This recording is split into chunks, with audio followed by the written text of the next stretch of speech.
Alright guys, so I just got a quick video for you guys today, and because we have a new update coming out for the texture pack. We got all these cool things added in right here, so I just want to do a quick update for you guys to kind of let you guys know what's going on. And just in case you guys wanted to get this for yourself, look down in the description below. You got the download right there as an AdFly link from Monster himself. And so this is what we're working with. I'm not gonna lie, I did spawn in the beacon. I will break it and throw it in lava later, don't worry, I'm not keeping in it. But so the first thing that we changed is the purple blocks, which you can see here. The regular one, the chiseled stairs and slabs are now the gray thatch in every biome except the end. So when you're in the end, nothing's going to change, it's all going to look fine. But we figured nobody used those blocks ever, so we wanted to have something a bit more interesting for them.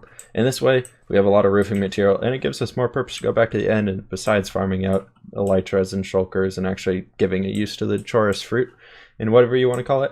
Over here we have our regular end stone. Before, you guys might have remembered that it still was the same texture of the Tudor style blocks, but before it was the random ones. So you could have like the different cross there, another cross there, and an X up here, and whatever down there, a blank one, blah blah blah.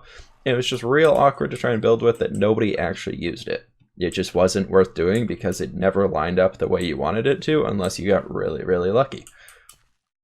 So we changed it to just the vertical stack, clear connected one on everything you do. And again, that's just the regular end stone. So end stone inside the end still is going to look like that. Outside the end, it's going to look like this and just going to stack up. And then the big one we changed over here is the beacon texture for the beam. So this guy right here is basically, it's designed so that you can still see that it's working. But when you run all the way over here, we'll run over here for a little bit and show you guys. It's, if I can run, okay, there we go, now we're running. But you'll see the farther away we get, the less visible it actually is, because you can like barely see it there versus having that full beam. And the farther away you get, actually the less visible it is.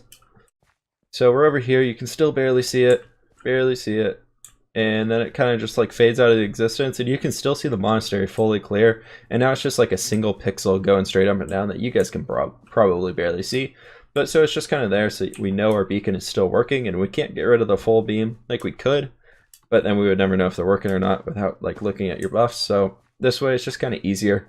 It makes it simple, and we still get to keep that cool monster little logo in there on it. And so the reason why I have this thing of black stained glass in my inventory right now is if you want to make it visible, you can place some glass over the top of it, it turns it black. And if we run right all the way back over here, and kind of won't really run as far for this one just because there's no point, and it's much more visible. It's like it still fades out quite a bit, but like up close it's more visible, and then it still fades out.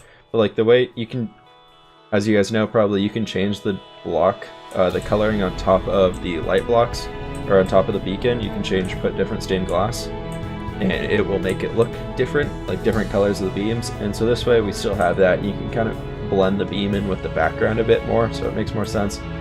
But yeah, so that's all I have for you today, guys. I do hope you enjoy this new update to the texture pack, and I hope you enjoyed this video. Let me know what you think in the comments below about these changes, and if there's anything else, other recommendations or things you guys have for this. But as always, I will see you guys next time.